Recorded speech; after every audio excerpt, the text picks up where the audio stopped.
स्वागत है आपका एक नई वीडियो में। और आज की वीडियो में हम एम्स पैरामेडिक्स के बारे में ज़्यादा से ज़्यादा जानकारी आपके साथ शेयर करना चाहता हूं मैं। और आई होप इस वीडियो से बहुत सारे बेसिक डाउट्स आपके ख़त्म हो जाएंगे। काफ़ी देखो, डाउट्स तो कभी ख़त्म होते नहीं है एक्चुअली, पर जो बेसिक डाउट्स हैं वो ख़त्म हो जाएंगे। जो क्वेश्चंस मेरे पास आ रहे थे एम्स पैरामेडिक्स के रिगार्डिंग, बेटा उसका सॉल्यूशन मैं इस वीडियो में करने जा रहा हूँ। सबसे पहले तो एक बात समझ लीजिए, फर्स्ट क्वेश्चन मेरे पास आया था, क्या भैया एम्स के पैरामेडिकल कोर्सेज के अंदर भी रिजर्वेशन होता है या नहीं होता है? तो हाँ बेटा, रिजर्वेशन होता है। सब कैटेगरीज को कुछ ना कुछ सीट्स अलॉटेड हैं। अब पीडब्ल्यूडी वाला बच्चा है तो उसके लिए भी सीट्स अलॉटेड हैं, जनरल्स के लिए भी कुछ सीटें हैं, एससी, एसटी, ओबीसी, ईडब्ल्यूएस सबके लिए अपनी अलग अलग सीट्स हैं। कितनी सीट्स हैं ये मैं बता दूंगा आपको। और जो मैं आपको डेटा बताने वाला हूं ये ऑल इंडिया एम्स, मतलब टोटल जो एम्स है इंडिया में, सब में जो पैरामेडिकल कोर्सेज होते हैं उन सब की टोटल सीट्स के बारे में बात करेंगे। पर्टिकुलर की भी बात करेंगे, वीडियो के एंड तक देखते रहना वीडियो में। देखो शुरू करते हैं। सबसे पहले रिजर्वेशन की बात कर लेते हैं बेटा।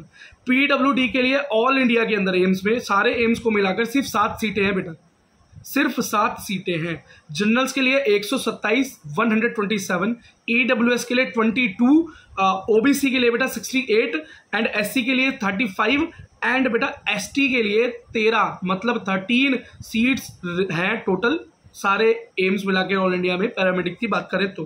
ठीक है, अब बात करें कि इसका जो फॉर्म है, जिसका फॉर्म आता कब है, तो बेटा देखो, अगर इसके बारे में आप जानकारी जानना चाहते हो तो इसका फॉर्म बेटा दिखा रहा है कि फरवरी से अप्रैल के बीच में इसका फॉर्म आ जाता है। जून के अंदर इसका एग्जाम हो जाता है और जून एंड तक इसका रिजल्ट भी दे देते हैं वो, तो काफी फास्ट पेस रहती है। ठीक, 90 क्वेश्चन टोटल आते हैं। जनरल्स के लिए बेटा नॉर्मल कट ऑफ बताऊं तो अगर आप 60 से 80 के बीच में क्वेश्चन कर देते हैं, ठीक, तो ठीक ठाक रैंक आ जाती है, सिलेक्शन हो जाता है। लेवल क्या रहता है पेपर का? एनसीईआरटी बेस्ड है, नीट से भी डाउन आता है बेटा इसका लेवल। ठीक, सब्जेक्ट्स क्या है? पीसीबी, अगर आपने फिजिक्स, केमिस्ट्री, बायोलॉजी थी 12th लेवल में, और अगर पीसीएम था तो मैथ्स को आप ऑप्ट कर सकते हो। और जिनके पास पीसीएम भी ये सारे थे, मतलब मैथ्स भी था, बायोलॉजी भी थी, तो वो पीसीबी अटेम्प्ट कर सकते हैं, कोई दिक्कत नहीं है। अगर मैथ्स अच्छा था तो पीसीएम अटेम्प्ट कर सकते हैं। फिजिक्स, केमिस्ट्री कंपलसरी है इसके अंदर बेटा। अब बात करें कि फिजिकली हैंडीकैप पीडब्ल्यूडी वाले बच्चों को कितने क्वेश्चन करेक्ट करने पड़ेंगे, तो बेटा 20 से 30 क्वेश्चन भी अगर आपके करेक्ट होते हैं तो आपको रिजर्वेशन के तहत एडमिशन मिलने के चांसेस बन जाते हैं। लेकिन बेटा सीट्स बहुत कम है ऑल इंडिया में, तो अगर ज्यादा पीडब्ल्यूडी वाले बच्चे यहाँ पर अप्लाई कर दें तो कट ऑफ बढ़ने के चांसेस रहते हैं। तो सेफ स्कोर मान के चलो कि 50 क्वेश्चन कम से कम, एटलीस्ट 40 से 50 क्वेश्चन सही करने की कोशिश करना। ठीक है बेटा। अब फॉर्म की अगर बेटा रेट की बात करें तो पैसा जो है बेटा वो 2000 रुपये का ये फॉर्म है नॉर्मल कैटेगरी के लिए, जनरल्स के लिए, ओबीसी के लिए, पर एसटी, एससी के लिए ये फॉर्म 1600 रुपये का है, 1600। और पीडब्ल्यूडी वाले बच्चों के लिए बेटा ये फॉर्म फ्री है, कोई पैसा नहीं है इसका। अब कोर्सेज आते क्या है इसके अंदर, तो देखो कोर्सेज आते हैं इसके अंदर optometry, operation theatre technology, radiology, BSc in anaesthesia technology, BSc MLT, dental hygiene, dental operating room assistant, और BSc in nuclear medicine technology, BSc in radiotherapy technology, BSc in perfusion technology. बेटा ये इस तरह के कोर्सेज हैं। अब ये इनकी जो ड्यूरेशन रहती है ना, नॉर्मल मतलब एवरेज ड्यूरेशन की बात करता हूं तो बेटा 3+1 रहती है। 3 साल का कोर्स है बैचलर, और साथ में 1 साल का बेटा इंटर्नशिप, कंपलसरी इंटर्नशिप है। अब स्टिपेंड की बात करते हैं कि पैसा कितना मिलता है, तो बेटा जब आप स्टडी कर रहे होगे तो तभी से आपको 500 रुपये महीना मिलना शुरू हो जाएगा, चाहे आप जनरल हैं, एसटी हैं, ओबीसी हैं या पीडब्ल्यूडी है, सबके लिए सेम स्टिपेंड है। ड्यूरिंग योर स्टडी पीरियड 500 रुपये महीना मिलेगा। अब जब बेटा आप 3 साल के बाद लास्ट ईयर मतलब 4th ईयर में इंटर्नशिप में जाओगे तब बेटा स्टिपेंड है 13,940 रुपये, जो कि बेटा डिफरेंट कोर्सेज के लिए डिफरेंट है। मैं एवरेज बात करूं तो 9,500 रुपये तो मिलने ही मिलने हैं, हाईएस्ट 13,940 रुपये है। अब बेटा सैलरी की बात करें तो अगर आप एम्स में ही पोस्ट हो जाते हैं कहीं पर तो बेटा सैलरी आराम से 70 से 80 हज़ार रुपये है। प्राइवेट भी अगर आप जाते हो तो 30 से 40 हज़ार रुपये आपको मिल जाते हैं। एक्सपीरियंस के साथ बढ़ता रहता है, पर शुरुआत अगर प्राइवेट में करोगे तो बेटा 20 से 30 के बीच में करनी पड़ेगी। ठीक है, वो भी ठीक ठाक पे है मुझे लगता है शुरुआत के लिए।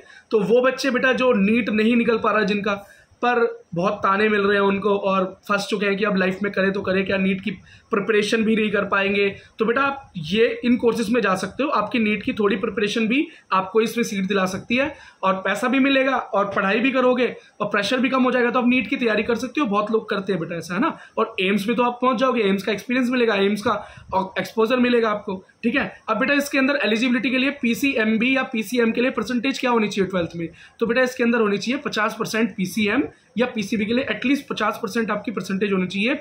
एसटी एससी के लिए बेटा ये 45 है और पीडब्ल्यू के लिए बेटा ये पीडब्ल्यूडी बच्चों के लिए ये डिसेबल बच्चों के लिए ये 40% है।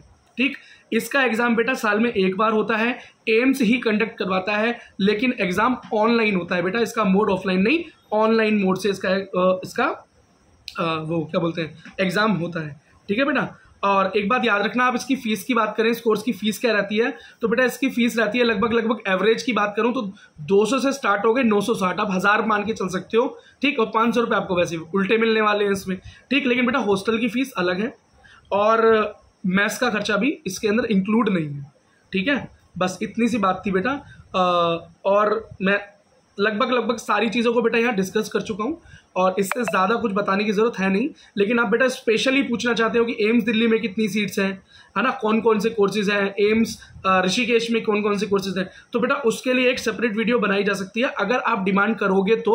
अगर इस वीडियो के नीचे इस तरह के कमेंट्स आते हैं और बच्चों को चाहिए कि वो डिटेल्ड पूछना चाहते हैं कि भाई एम्स दिल्ली के अंदर ही कौन सा कोर्स होता है और एम्स भोपाल में कौन सा कोर्स होता है, तो वो मैं बता सकता हूँ। बाकी ओवरऑल आपको एक अंदाजा लग गया होगा, रिजर्वेशन का, एग्जाम का, पैटर्न का भी अंदाजा लग ही गया है बेटा। ठीक है, तो ज़्यादा टेंशन नहीं लेना, आराम से निकल जाएगा। अगर फंस चुके हो बेटा नीट प्रिपरेशन में तो ये एक अच्छा गेट अवे हो सकता है और नीट में आपकी जर्नी को बनाए रहने का भी एक अच्छा तरीका है, और साथ में एक स्किल सीख जाओगे और बेरोजगार तो रहोगे नहीं। ठीक है बेटा, अगर वीडियो पसंद आई हो तो वीडियो को लाइक कर दें और बेटा शेयर करें उन बच्चों के साथ जिनको इसकी ज़रूरत है और आप जानते हो बेटा किसको इसकी ज़रूरत है।